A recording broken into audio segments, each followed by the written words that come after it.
Alright, I admit it, Brad Wiggins, Tour of Flanders. He raced, he finished, he didn't even do that badly. It's a nice change for Team Sky, because after 2 high-profile DNFs earlier this season, Richie Porte is officially out of the Giro.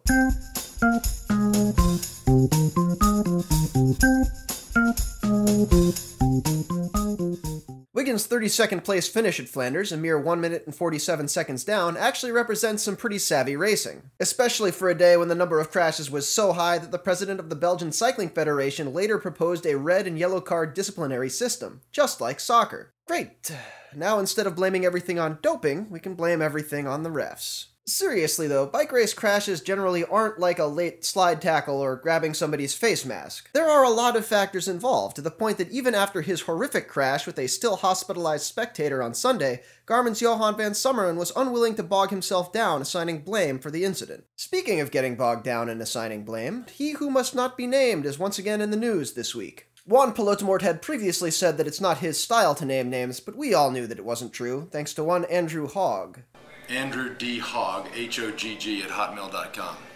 The Landis whistleblower case has somewhat unsurprisingly also indicated the complicity of Thomas Weisel. You should recognize him as the namesake of a former US Postal Team sponsor, as well as the de facto owner of USA Cycling for about a decade. He's one of several oligarch bros featured in an excellent Bill Gifford piece from Outside Magazine back in 2006. Weisel entertainingly describes the yellow bracelet bubble as sustainable, which should give you some insight into the financial crisis itself. After all, John Buxbaum of General Growth Properties, the company responsible for those creepy abandoned mall photos you see on the internet, also plays a role in the piece. As does then and current USA Cycling CEO Steve Johnson, who, by the way, has yet to email me back. Good thing we've got Roubaix to sweep all this under the rug. Brad Wiggins says he's ready, but I'm more interested for the women's race, which, oh, right, it doesn't exist. Of course, it's not like the women's race that actually exists at Tour of Flanders got a whole lot of camera time either. In case you're curious, it was a 1-2 finish by Boels Dolman's Ellen van Dijk and Lizzie Armistead. A classic case of, hey, I'm gonna sit on your wheel while you try and chase down my teammate and then beat you in the sprint.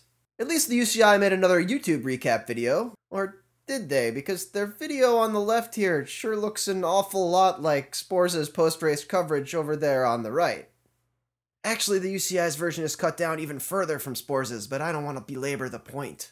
Maybe a more attainable goal would be getting regular coverage of women's races in the more traditional publications. Yes, the Energiewacht Tour is just a UCI 2.2, but it's got a nice website, many of the top names are there, and Podium Cafe doesn't seem to have any problem keeping up with it. I'm not saying it should be up there with Omega Pharma making up for Flanders' tactical missteps by taking stage wins at Pais Vasco, or with Giant Shimano's Marcel Kittel winning another Scheldeprijs, but if you're going to cover a rinky-dink little race like Sarthe, I think the women should be there too. I mean, just tell them, Johan. Every single one of us can win Circuit de la Sarthe. Not me. Every single one of us can win Circuit de la Sarthe.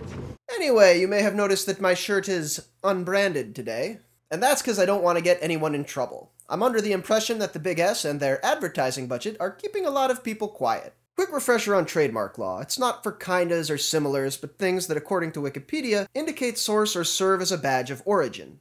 So like, say you had a cycling video podcast and somebody else made a very similar but much more poorly done cycling video podcast of the same exact name, that would be the sort of thing where you would have a trademark complaint. And yes, that actually happened. No, I didn't sue. So in a world where Planet X bikes and an indie fab Planet Cross can coexist, you'd think that there'd be room for a Neil Pryde Alizé and a Specailized Allé. But of course, you'd also think that Specailized's long and storied history as an intellectual property troll had ended last December with Mike Sinyard's painfully awkward apology at Café Roubaix. I mean, I guess it kind of did, because back then they were just bullies, and now they're bullies and liars. To directly quote Mike Sinyard, "We're going to take a much closer look at all pending and future intellectual property and trademark issues, making sure to only pursue those that present a clear and obvious danger." And the danger here is... Of course, that statement also came with a lengthy dissertation about the evils of counterfeit bikes, which the Neil Pryde clearly was not. Invoking the welfare of innocents to justify otherwise unrelated legal action.